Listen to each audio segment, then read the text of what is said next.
রেস্টুরেন্টে খাওয়ার সময় হঠাৎ এই লোকটার সামনে থেকে তার স্ত্রী গায়েব হয়ে যায়। এরপরে সে তার সামনে অনেকগুলো টাকা ভর্তি একটা ব্যাগ দেখতে পায়।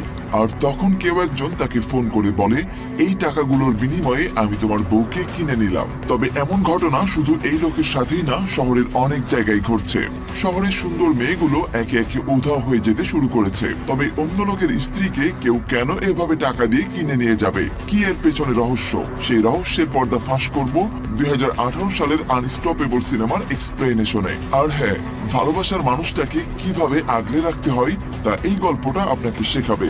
তো শক্ত হয়ে বসে পড়। এই যে লোকটাকে দেখতে পাচ্ছেন তার নাম ডং লি। সে একটা মাছের আড়তে কাজ করে, তার সাথে তার বন্ধু চ্যানও কাজ করে। এটা একটা ইন্টারন্যাশনাল ফিশ মার্কেট। কিন্তু সমস্যাটা হলো তারা যে বসের অধীনে কাজ করে তার ব্যবহার মোটেও ভালো না। আর প্রায় সময় তার এই দুর্ব্যবহারের নমুনা বিভিন্ন স্টাফের প্রতি দেখা যায়। এমনকি সে তার কর্মীদের ঠিকমতো বেতনও দেয় না। যদি কেউ তার কাছে টাকা চাইতে আসে তাহলে সে নানা অজুহাতে পরে দেওয়ার কথা বলতে থাকে। দেখা যায় লি আর চ্যান তাদের বসের এই খারাপ ব্যবহার নিয়ে কথা বলতে থাকে। কিন্তু তখন তাদের বস সামনে আসতে তারা টপিক চেঞ্জ করে আর বসের সামনে মাথা নত করে সম্মান দেখানোর ভান করে, যদিও তারা মন থেকে এই লোকটাকে একদমই পছন্দ করে না। ঠিক তখনই লির ফোনে একজন ডিলারের কল আসে। আসলে লি কিং ক্রাবের বিজনেস শুরু করতে চাইছিল, আর এই কারণে সে একজন ডিলারের সাথে যোগাযোগ করে। পরদিন লি আর চ্যান ওই ডিলারের সাথে গিয়ে দেখা করে। সে তাদেরকে জানায় সামনের মাসে চায়না থেকে কিং ক্রাব ভর্তি একটা জাহাজ আসবে। এই ব্যবসাটা ঠিকমতো করতে পারলে লি রাতারাতি কোটিপতি হয়ে যেতে পারবে। এরপর সে লিকে স্যাম্পল হিসেবে কয়েকটা কিং ক্রাব দেখায়, আর এগুলো লির কাছে এত ভালো লেগে যায় যে সে তখনই ডিলারকে তার জন্য কিং ক্রাব আনার অর্ডার দিয়ে দেয় এবং সাথে 50% টাকা তখনই অ্যাডভান্স করে। লির এই নতুন ব্যবসার কথা শুধুমাত্র সে আর তার বন্ধু চ্যানি জানতো। এদিকে লির নিজের বলতে তার ওয়াইফ জিসুই ছিল। জিসু দিনে একটা হাসপাতালে নার্সিং স্টাফ হিসেবে কাজ করে আর রাতে একটা রেস্টুরেন্টে কাজ করে। আর লি তার ওয়াইফকে প্রচন্ড ভালোবাসে। যদিও সাংসারিক চাহিদা মেটাতে জিসুকে অনেক বাড়তি কাজ করতে হয়। তাকে এত কাজ করতে দেখে লির ভীষণ খারাপ লাগে। সে চায় তার প্রিয় মানুষটাকে একটা আরামায়েশের জীবন দিতে। আর এই কারণে অনেক রিস্ক থাকা সত্ত্বেও শুধুমাত্র জিসুর কথা চিন্তা করেই লি এই বিজনেসে তার এতদিনের জমানো টাকা সবটাই ইনভেস্ট করে। ওই দিন সন্ধ্যায় কাজ শেষে লি জিসুকে পিক করতে আসে। তারপর তারা দুজনে একসাথে গাড়িতে করে বাড়ি ফিরতে থাকে। কিন্তু লি তখনও তার এই কিং ক্রাবের নতুন বিজনেসের কথা তার ওয়াইফকে জানায় না। আসলে লি এর আগে অনেকগুলো বিজনেস করার চেষ্টা করেছে, কিন্তু কোনোটাতেই সফল হতে পারেনি। আর সেসব বিজনেসে টাকা ইনভেস্ট করে সে অনেক পরিমাণ টাকা লস করেছে, যার জন্য তাদেরকে এখন বাড়তি কাজ করে ওই লসের ক্ষতিপূরণ করতে হচ্ছে। আর এখন যদি তার ওয়াইফ আবারও ইনভেস্টের কথা জানতে পারে তাহলে সে মারাত্মকভাবে রেগে যাবে, কারণ এবার লি কিং ক্লাবের জন্য একসাথে অনেক পরিমাণ টাকা ইনভেস্ট করেছে। অন্যদিকে দেখা যায় একদল গুন্ডা একটা বাসায় জোর করে ঢুকে বৃদ্ধ এক লোককে প্রচন্ড মারপিট করতে থাকে। এই গুন্ডাদের গ্রুপের প্রধান হচ্ছে ডেল। আসলে ডেল লোকেদের ঋণ দিয়ে ট্রাম্পে ফেলে দেয়। এরপর তারা ঋণ পরিশোধ করতে না পারলে ডেল তাদের উপর নির্মমভাবে অত্যাচার চালায়। তাদের বাড়ি থেকে তাদের বউ মেয়েদের তুলে নিয়ে মোটা অঙ্কের টাকার বিনিময়ে পাচার করে দেয়। ডেল মূলত একজন বড় মাপের নারী পাচারকারী মাফিয়া। তার টার্গেট হলো সব সুন্দরী নারীরা। সে এদেরকে কোনোভাবে কিডন্যাপ করে নিয়ে পৃথিবীর বিভিন্ন শহরে মোটা অঙ্কের টাকায় পাচার করে। আর তার কিডন্যাপিং এর সিস্টেম একটু অন্যরকম। সে নারীদের কিডন্যাপ করে তাদের পরিবারকে অনেক পরিমাণ টাকা দেয়, আর টাকা পেয়ে পরিবারগুলো ডেলের বিরুদ্ধে কথা বলে না। যাই হোক, কিছুক্ষণ পর কলিং বেল বেজে ওঠে। ডেল দরজা খুলেই একটা সুন্দরী মেয়েকে দেখে মুগ্ধ হয়ে যায়। আসলে মেয়েটা ছিল ওই ব্যক্তির। ডেল তখন মেয়েটার বাবাকে জানায়, তুমি আগে বলনি তো তোমার এত সুন্দর একটা মেয়ে আছে। যাও, আজ থেকে তোমার সব ঋণ মওকুফ করে দিলাম। তোমার আর আমাকে কোনো টাকা ফেরত দেয়া লাগবে না। এই বলে ডেল ওই লোকটার হাতে ছুরি বসিয়ে দেয় আর তার মেয়েকে কিডন্যাপ করে তার সঙ্গে নিয়ে যায়। এদিকে লি আর জিসু প্রায় তাদের বাড়ির কাছে চলে এসেছে। ঠিক এমন সময় পেছন থেকে একটা গাড়ি এসে তাদের গাড়িকে ধাক্কা মারে। ওই গাড়িটা ছিল ডেলের। আসলে ডেল তখন ওই লোকটার মেয়েকে কিডন্যাপ করে ফিরছিল। লি গাড়ি থেকে নেমে ডেলের গাড়ির কাছে আসে আর ড্রাইভারের সাথে ভদ্রভাবে কথা বলার চেষ্টা করে, কিন্তু ড্রাইভার তাকে অফিসের কার্ড দিয়ে বলে ইন্স্যুরেন্সের জন্য এই নাম্বারে ফোন করবেন। লি জানায়, কিন্তু ইন্স্যুরেন্সের জন্য আমাদের তো আগে অ্যাক্সিডেন্ট রিপোর্ট লেখাতে হবে। কিন্তু ড্রাইভার তখন এই কথা শুনে কিছু টাকা লির মুখের উপর ছুড়ে দেয়। এই সবকিছুই জিসু গাড়ির ভেতরে বসে দেখছিল। ড্রাইভারের এমন অভদ্র ব্যবহারে যিসু প্রচন্ড ক্ষেপে যায়। সে গাড়ি থেকে বেরিয়ে ড্রাইভারকে লির কাছে ক্ষমা চাইতে বলে, আর না হলে পুলিশকে ফোন দেবে বলে জানায়। আর এসব কিছু ডেল গাড়ির ভেতরে বসে দেখছিল। সে যিশুকে দেখে ইমপ্রেস হয়ে যায়। সে মনে মনে কিছু একটা চিন্তা করে গাড়ি থেকে নেমে ড্রাইভারকে প্রচন্ডভাবে মারতে থাকে। সে ড্রাইভারকে বলে, তুমি ভুল করেছো, আগে তাদের সরি বলো, তারপর তোমার ব্যবহার ঠিক করো। ডেল তাদের দুজনের কাছে সরি বলে। এরপর লি আর যিসু সেখান থেকে চলে আসে, কিন্তু তারা যাওয়ার সময় ডেল পেছনে দাঁড়িয়ে তাদের দিকে এক দৃষ্টিতে তাকিয়ে থাকে। পরদিন সকালে ওই ডিলার লিকে কল করে জানায় যে কিং ক্রাব নিয়ে যে জাহাজটা আসার কথা ছিল, চীনা নৌবাহিনীরা পেট্রোলিং এর সময় সেটা আটক করেছে। কবে নাগাদ ছাড়া পায় তার কোনো নিশ্চয়তা নেই। এখন যা করার প্রেসিডেন্টই করতে পারবে। এই খবরটা শুনে লি অনেক হতাশ হয়ে যায়, কারণ সে তার জমানো সব টাকা এই কিং ক্রাবের পেছনে ইনভেস্ট করেছে। এক কথায় সে এখন নিঃস্ব। আর এটা যিসু শুনতে পারলে তাকে তো গুলি করে উড়িয়ে দিবে। লি বেচারার অবস্থা এবার না দেখার মতো হয়ে যায়। এদিকে তাদের বাড়িওয়ালা যিসুকে ডেকে জানায় গত কয়েক মাস ধরে লি বাড়ির ভাড়া দিচ্ছে না, আর এভাবে চলতে থাকলে তাদের যে ডিপোজিট ছিল সেটাও বাড়িওয়ালা নিয়ে নেবে, আর বাড়াবাড়ি করার চেষ্টা করলে সে তাদেরকে বাড়ি থেকে বের করে দিতে বাধ্য হবে। এসব কথা শুনে যিসু টেনশনে পড়ে যায়। আজ যিশুর বার্থডে। শত চিন্তার মাঝেও লি আজ তার প্রিয়তমা স্ত্রীকে সারপ্রাইজ দিবে। এই কারণে ওই দিন সন্ধ্যাবেলায় লি যিশুকে একটা রেস্টুরেন্টে নিয়ে যায়। খাবার খাওয়ার সময় লি যিশুকে নিজের হাতে কিং ক্রাব পরিবেশন করে। তখন যিশু লিকে জিজ্ঞেস করে, তুমি এখনো কেন আমাদের বাড়িওয়ালাকে ভাড়া দেওনি? লি জানায়, চায়না থেকে শিপ এলেই আমি সব টাকা পরিশোধ করে দেব। লি মুখ ফসকে এই কথা বলতেই কিং ক্লাবের ডিলের কথা যিশুর সামনে চলে আসে। এরপর যিশু তার থেকে সবটা জানতে পেরে প্রচন্ড রেগে যায়।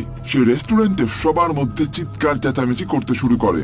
লি তখন তাকে শান্ত করার জন্য সারপ্রাইজ কেক আনতে ভিতরে যায়, কিন্তু লি যখন কেক নিয়ে টেবিলে আসে তখন সে যিশুকে ওখানে দেখতে পায় না।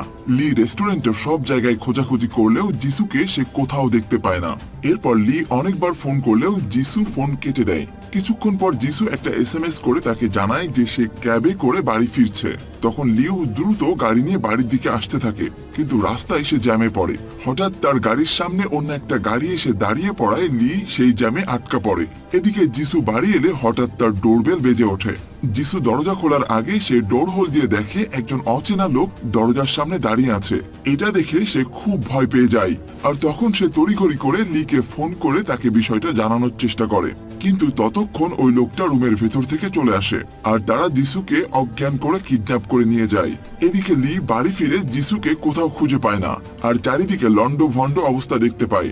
তাই সে দ্রুত পুলিশ স্টেশনে এসে তার স্ত্রী অপহরণের বিষয়টা পুলিশকে জানায়। তখন পুলিশরা সিসিটিভি ফুটেজ চেক করে দেখে কেউ আগে থেকে ওখানের সিসিটিভির তার কেটে রেখেছিল, আর এই কারণে এখন তাদের কাছে যিশু কিডন্যাপ হওয়ার কোনো প্রমাণ নেই, আর এই জন্য পুলিশরা রিপোর্ট লিখতে চায় না।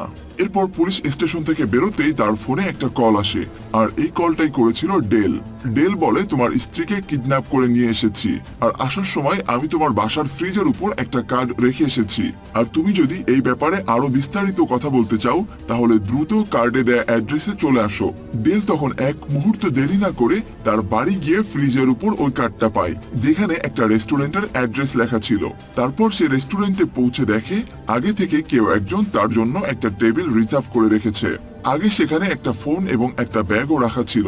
লি সেখানে অনেকক্ষণ অপেক্ষা করার পরেও কেউ তার সাথে দেখা করতে আসে না। ঠিক তখনই টেবিলের উপর রাখা ফোনটায় একটা কল আসে। লি ফোনটা রিসিভ করতেই কেউ একজন ফোনের ভেতর থেকে বলে, আমি জানি তোমার নাম লি, আর তুমি মাছ বিক্রি করো। আসলে এই কলটা করেছিল ডেল। সে আরো বলে, তোমার সামনে যে ব্যাগটা রাখা আছে ওটা খোলো।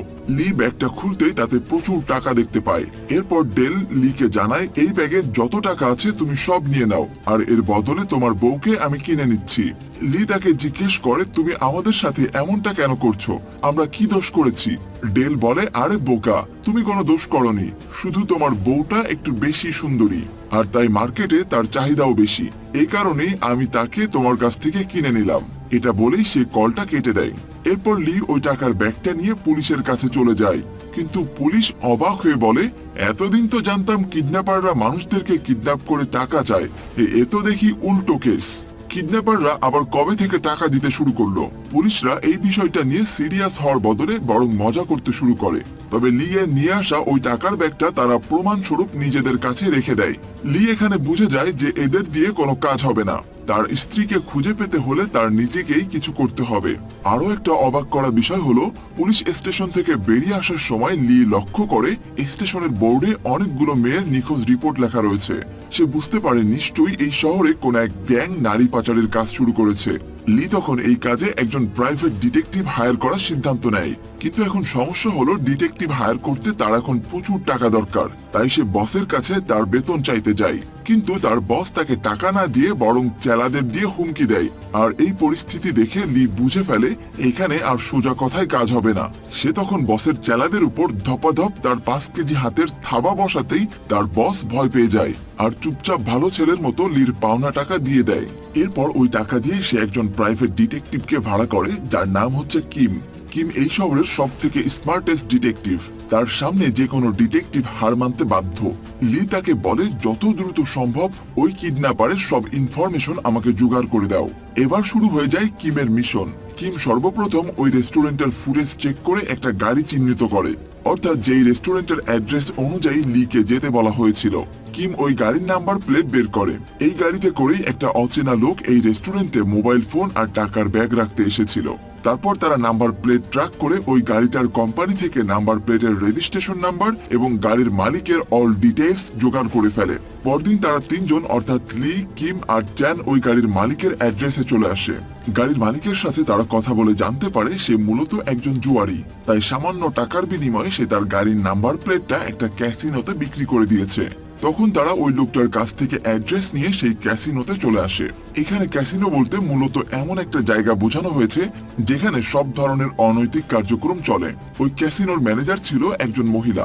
লি তার কাছে গাড়িটার নাম্বার প্লেট সম্পর্কে বিস্তারিত ইনফরমেশন জানতে চাইলে ম্যানেজার তাদেরকে কোনো ইনফরমেশন দেয় না, বরং তার চেলাদের ডেকে তাদেরকে একটু ভালো মতো খাতির করতে বলে, মানে ধোলাই দিতে বলে। আর সাথে সাথে গুন্ডাদের মতো দেখতে কয়েকজন লোক তাদেরকে ঘিরে ফেলে। তখন কিম তাদের সামনে একটু ভাব দেখিয়ে বলে, তোমরা সবাই পিছনে সরে যাও, এদেরকে তো আমি দেখছি।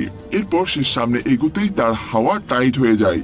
বেশি পাকনামো করলে যা হয় আর কি। ঠিক তখনই গেমে এন্ট্রি হয় লির। সে ওই গুন্ডাদের এমন রিটার্ন গিফট দেয় যে এরা বেঁচে থাকলে জীবনেও তা ভুলতে পারবে না। সে তাদেরকে এক হাতে ধরে আর এক হাতে ভ্যানিশ করে দেয়। এটা দেখে ম্যানেজার তখন ভয় পেয়ে লিকে সবকিছু বলতে শুরু করে। সে জানায় ওই নাম্বার প্লেটটা সে জনসন পোর্টে একটা লোকের কাছে বিক্রি করে দিয়েছিল, আর যাকে বিক্রি করেছিল সে একজন ড্রাগ মাফিয়া। এরপর ওই মহিলা লিকে একটা কার্ড দিয়ে জানায় এই নাইট ক্লাবে এই লোকটা প্রায় আসা যাওয়া করে, তাই সেখানে গেলেই হয়তো তাকে পাওয়া যাবে। তারা দেরি না করে ওই নাইট ক্লাবের অ্যাড্রেসে চলে আসে, কিন্তু সেখানে গিয়ে তারা কাউকে দেখতে পায় না। এমনকি তারা ওই নাইট ক্লাবের ভেতরে গিয়ে অনেককে জিজ্ঞাসাবাদ করেও ডেলের ব্যাপারে কোনো তথ্যই পায় না। শেষমেশ ফিরে আসার সময় তারা দেখে নাইট ক্লাবের পার্কিং স্লটে একটা গাড়ির ভেতর থেকে একটা লোক 3টা মেয়েকে নিয়ে হোটেলে ঢুকে যায়। লি প্রথমে তাকে ইগনোর করলেও তখন হঠাৎ তার মনে পড়ে যায় এই ব্যক্তি তো সে যে কিনা যিশু কিডন্যাপ হওয়ার রাতে লির গাড়ির সামনে এসে রাস্তা ব্লক করে রেখেছিল। লি তার গাড়িতে উকি মারতে গিয়ে দেখতে পায় সেই রেস্টুরেন্টের কার্ড যেটা তার ফ্রিজের উপরে ডেল রেখে গিয়েছিল। লি বুঝতে পারে যিশু কিডন্যাপিং এর সাথে এই ব্যক্তিও জড়িত আছে। কিছুক্ষণ পর ওই লোকটা গাড়ির কাছে আসলে লি তার উপর হামলা করে, কিন্তু অনেক ধোলাই করার পরও কোনো রকমে সে গাড়ি নিয়ে সেখান থেকে পালিয়ে যায়। ঠিক তখনই পুলিশ স্টেশন থেকে লির কাছে ফোন আসে। এক পুলিশ অফিসার বলে কিছুক্ষণ আগে একটা মেয়ের লাশ পাওয়া গেছে, আর সে তোমার ওয়াইফ যিশুর মতো দেখতে, হয়তো এটা তোমার ওয়াইফেরই লাশ হবে। এটা শুনে তো লির মাথায় আকাশ ভেঙে পড়ে, আর তাই লি সাথে সাথে পুলিশ স্টেশনে ফিরে আসে। কিন্তু ছবি দেখে বুঝতে পারে সেটা তার ওয়াইফের লাশ না, আসলে ওটা অন্য এক মহিলার লাশ যে কিনা 3 বছর আগে কিডন্যাপ হয়েছিল। কিন্তু আশ্চর্যের বিষয় হলো ওই মেয়েটিকে যখন কিডন্যাপ করা হয়েছিল সে তখন কোমাতে ছিল। কিন্তু কথা হলো কোমায় থাকা একটা মেয়েকে কেন কিডন্যাপ করা হয়েছিল, আর এই রহস্যটা উদ্ঘাটন করার জন্য লি মৃত মহিলার অ্যাড্রেস জোগাড় করে তার হাজবেন্ডের সাথে যোগাযোগ করে। ওই মহিলার হাজবেন্ড সম্পূর্ণরূপে নেশাগ্রস্ত এক ব্যক্তি। সে প্রথমে লির কাছে একটা সিগারেট চায়। লি ওই লোকটার কাছে তার স্ত্রীর সম্পর্কে জানতে চাইলে সে ঘটনা বলতে শুরু করে। সে তার স্ত্রীকে ভীষণ ভালোবাসতো, এমনকি তার স্ত্রী কোমায় চলে যাওয়ার পরও সে তার স্ত্রীর দেখাশোনা করত, তার পাশেই থাকতো। তখন তাদের এই বিষয়টা ব্যাপক আলোচনায় আসে। এমনকি তাদের এই ভালোবাসার কাহিনী নিয়ে একটা ডকুমেন্টারিও তৈরি হয়, আর সেটা টিভিতে সম্প্রচার করলে ডেলের নজরে আসে। আর এই ডকুমেন্টারি দেখে অনেক মানুষ ইমোশনাল হয়ে যায়। ওই লোকটার স্ত্রীকে দেখে ডেলের ভালো লেগে যায়। সে তখন তাকেও পাচার করার প্ল্যান করে। তাই একদিন সে ওই লোকটাকে ধরে নিয়ে আসে আর বলে, আমি জানি তুই মানুষের ইমোশন বিক্রি করে টাকা ইনকাম করছিস, কিন্তু আসলে তোর মধ্যে ভালোবাসা বলে কিছুই নেই, সেটা আমি এখনই প্রমাণ করে দেব। তারপর সেই লোকটার সামনে অনেকগুলো টাকা রাখে আর বলে, এই টাকাগুলো তুই নিয়ে তোর স্ত্রীকে আমার কাছে দিয়ে দে। আর এতগুলো টাকা একসাথে দেখার পর সে লোভ সামলাতে পারে না। একটা সময় এসে বুঝতে পারে সে তার স্ত্রীর সাথে কত বড় অন্যায় করেছে। এই জন্য সে অনেক অনুতপ্ত হয় আর তারপরে সে পুলিশের কাছে আত্মসমর্পণ করে। লি যাওয়ার সময় সে তাকে পেছন থেকে ডেকে একটা ফাইল দেয় আর বলে, এটা হয়তোবা আপনার কাজে আসতে পারে। লি গাড়িতে বসে ওই ফাইলটা ঘেঁটে দেখছিল। তখন সে একটা ছবি দেখতে পায়। ছবিটার পাশে একটা বিজনেস কার্ডও ছিল। আর সাথে সাথে তার ওই লোকটার কথা মনে পড়ে যায়। আর এটাই সেই লোক যে ওই রাতে গাড়িতে ধাক্কা লাগার ফলে তাকে টাকার অফার করেছিল আর সাথে একটা বিজনেস কার্ডও দিয়েছিল। আর ঠিক ওই মুহূর্তে ওই লোকটা উপর দিয়ে লাফ দিয়ে আত্মহত্যা করে। এরপর লি বিজনেস কার্ডে থাকা ঠিকানায় পৌঁছে যায়। লি ড্রাইভারকে বলে, চিনতে পেরেছো আমাকে? কিন্তু ড্রাইভার ইচ্ছা করে না চেনার ভান করে। লি তখন সেই রাতের কথা মনে করিয়ে দেয়। আর ড্রাইভার তখন চালাকি করার চেষ্টা করলে লি তাকে একটা টেবিল দিয়ে ধাক্কা মারে। আর এইগুলো সিসি ক্যামেরায় ডেল দেখছিল। লি ওই ড্রাইভারকে তার ডেরায় নিয়ে এসে অনেক মারধর করে, কিন্তু তার মুখ থেকে ডেলের সম্পর্কে কোনো তথ্যই বের করতে পারে না। আর এদিকে ডেল ভেবেছিল ড্রাইভার হয়তোবা তার সম্পর্কে সব তথ্যই ফাঁস করে দিয়েছে। ডেল তখন লিকে কল করে বলে, আমি এতটা বোকা নই যে তোমার কাছে আমার লোকেদের জ্যান্ত ছেড়ে দেব। তুমি যে ওর থেকে আমার ব্যাপারে সবকিছু বের করার চেষ্টা করবে এটা তো আমি আগে থেকেই জানি। তাই তুমি এখনই আমার ড্রাইভারকে মেরে ফেলবে, নইলে আমি তোমার বউকে মেরে ফেলবো। কোনটা চাও তুমি বলো, তোমার বউকে ফিরে পেতে নাকি এই 2 টাকার ড্রাইভারকে বাঁচিয়ে রাখতে? এটা শুনে ড্রাইভার চিৎকার করে বলে, বস আমি আপনার সম্পর্কে কিছুই বলিনি, বিশ্বাস করুন আমাকে। ডেল তখন ভিডিও কলে যিশুকে দেখায়। তারপর সে যিশুকে একটা সুইমিং পুলের ভেতর নিয়ে যায় আর লিকে বলে, এখন যদি তুমি ড্রাইভারকে না মারো তাহলে আমি তোমার স্ত্রীকে এখানেই মেরে ফেলবো। এটা বলেই সে যিশুকে পানিতে চুবাতে থাকে। লি এটা সহ্য করতে পারে না। সে তার স্ত্রীকে বাঁচাতে ডেলের কথা মতো ড্রাইভারের গলায় ফাঁস দিয়ে মেরে ফেলে। ড্রাইভার মারা যাওয়ার পর ডেল শান্ত হয়। সে বলে, তোমাকে একটা শেষ সুযোগ দিচ্ছি, তুমি যদি আমার দেওয়া টাকাগুলো ফেরত দিতে পারো তাহলে তোমার স্ত্রীকে ফিরে পাবে। এদিকে দেখা যায় লি তখনও ড্রাইভারকে মারেনি, কারণ লি তাকে বলেছিল তুমি ডেলের সামনে মরে যাওয়ার ভান করবে। সে তার ঘাড়ে চাপ দিয়ে সাময়িক সময়ের জন্য ড্রাইভারকে অজ্ঞান করে দিয়েছিল। কিছুক্ষণ পরে তারা ড্রাইভারের জ্ঞান ফেরায়। এরপর সে জানায় ডেল একজন বড় মাপের নারী পাচারকারী মাফিয়া। সে প্রস্টিটিউশন বিজনেস, নারী সাপ্লাইয়ের কাজ করে। সে ইয়াং আর সুন্দরী মহিলাদের কিডন্যাপ করে তাদের প্লাস্টিক সার্জারি করিয়ে বড় বড় শিল্পপতিদের কাছে পতিতা হিসেবে চড়া মূল্যে বিক্রি করে। এমনকি তাদের জন্য নকল পাসপোর্ট বানিয়ে ইন্টারন্যাশনালি অনেক দামে পাচার করে। লি তখন বুঝে যায় যে সে যিশুকে তাড়াতাড়ি উদ্ধার না করলে তাকেও ডেল বিদেশে পাচার করে দেবে। তাই লির এখন নেক্সট টার্গেট হচ্ছে যেভাবেই হোক থানা থেকে ডেলের দেয়া টাকার ব্যাগটা উদ্ধার করা। আর এজন্য তারা নতুন একটা পরিকল্পনা সাজিয়ে তার প্ল্যান অনুযায়ী কাজ শুরু করে দেয়। কিম আর চ্যান সিওলের প্রসিকিউটর অফিসার সেজে পুলিশ স্টেশনে ঢুকে পড়ে আর লি তাদের জন্য গাড়ি নিয়ে বাইরে অপেক্ষা করে। যাওয়ার সময় কিম লিকে একটা স্পাই মাইক্রোফোন দিয়ে বলে, আমরা যদি কোনো বিপদে পড়ি তুমি এর মাধ্যমে শুনতে পাবে আর তখন তুমি আমাদেরকে সাহায্য করতে আসবে। এদিকে কিম চ্যান পুলিশ স্টেশনের অ্যাকাউন্টেন্টকে গিয়ে বলে, আমরা এখানে যিশু কিডন্যাপিং এর এভিডেন্স নিতে এসেছি। এটা শুনে অ্যাকাউন্টেন্ট তাদেরকে ওই টাকার ব্যাগটা দিয়ে দেয়। কিন্তু তারা বেরিয়ে আসার সময় অ্যাকাউন্টেন্ট তাদের আইডি কার্ড দেখতে চাইলে তারা তাদের আইডি কার্ড দেখাতে পারছিল না। এটা দেখে লোকটার সন্দেহ হয় আর তখন সে পুলিশ ডাকতে শুরু করে। এইসব কথা লি গাড়িতে বসে শুনছিল। সে বুঝে ফেলে যে তার পরিকল্পনা ভেস্তে যাচ্ছে। তাই লি তখন বাইরে থাকা একটা পুলিশের গাড়িতে ব্লাস্ট করিয়ে দেয়। সবার নজর তখন সেদিকে চলে যায় আর এই সুযোগে তারা 3 জন টাকার ব্যাগ নিয়ে পালিয়ে যায়। এরপর লি ডেলকে ফোন করে বলে, আমি তোমাকে তোমার দেয়া সেই টাকাটা ফেরত দেব, বলো আমাকে কোথায় আসতে হবে। ডেল অবাক হয়ে ভাবে, এটা কেমন লোক রে বাবা, সামান্য একটা বউয়ের জন্য এত রিস্ক নিচ্ছে বেটা। ডেল তখন লিকে বলে, তুই নিজেকে অনেক চালাক মনে করিস তাই না? তাহলে আজ আমাকে খুঁজে বের করে তোর বউকে নিয়ে যা। লি ওই সময় চালাকি করে ফোনে কথা বলার বাহানায় ডেলের লোকেশন ট্রেস করে ফেলে। এরপর তারা 3 জন এক মুহূর্ত দেরি না করে ডেলের ডেরায় চলে যায়। সেখানে তারা দেখে সব রুমগুলো ফাঁকা। তার মানে যেসব নারীদের ওরা কিডন্যাপ করেছে তাদের অন্য জায়গায় ট্রান্সফার করা হয়েছে। ঠিক তখনই ডেলের চালারা সেখানে চলে আসলে লি ধপাধপ তাদের মারতে শুরু করে। এখানে কিম আর চ্যান ও লির সাথে মিশে ওই লোকেদের মারপিট করে। এক পর্যায়ে তারা দেখে একটা গাড়িতে সব নারীদের আটকে রাখা হয়েছে, মানে তাদের অন্য জায়গায় নিয়ে যাওয়ার ব্যবস্থা করা হচ্ছিল। কিন্তু সেখানে তারা যিশুকে দেখতে পায় না। লি তখন গাড়িতে যিশুকে খুঁজতে বেরিয়ে পড়ে। রাস্তায় একটু সামনে যেতেই সে ডেলের গাড়ি দেখতে পায়। ডেল বিপদ বুঝতে পেরে সেখান থেকে পালাতে থাকে, আর লিও তার পিছু ধাওয়া করতে থাকে। তাদের মাঝে ধাওয়া পাল্টা ধাওয়া চলতে থাকে। লি ডেলের গাড়িকে আঘাত করার চেষ্টা করে। ডেল কিছুতেই তার সাথে পেরে উঠছিল না, তাই সেই গাড়িতে থাকা যিশুকে দেখায়। আর যিশুকে দেখা মাত্র লি শান্ত হয়ে যায়, কারণ সে যদি ডেলের গাড়িতে বড় ধরনের আঘাত করে তাহলে যিশুর ক্ষতি হয়ে যাবে। এটা ভেবে সে ডেলের গাড়িকে থামানোর যথাসাধ্য চেষ্টা করে। আর এই সুযোগটাকে পেয়ে ডেল লির গাড়িকে ধাক্কা মেরে রাস্তার পাশে একটা খাদে ফেলে দেয়। তারপর একটা কোড়াল নিয়ে লিকে মারার জন্য যায়, কিন্তু লি তাকে ধরে ফেলে। উল্টো লির হাতে মার খেয়ে সে অজ্ঞান হয়ে যায়। এরপর লি গাড়ির ভেতর থেকে তার ওয়াইফকে বের করে আনে। তখন তারা দুজনকে জড়িয়ে ধরে কান্না করতে থাকে।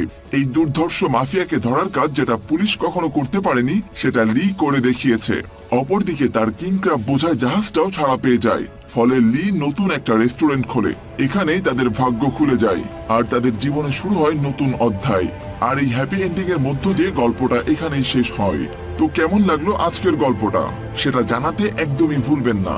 শেষ করছি আজকের ভিডিও। সবাই ভালো থাকবেন। আল্লাহ হাফেজ।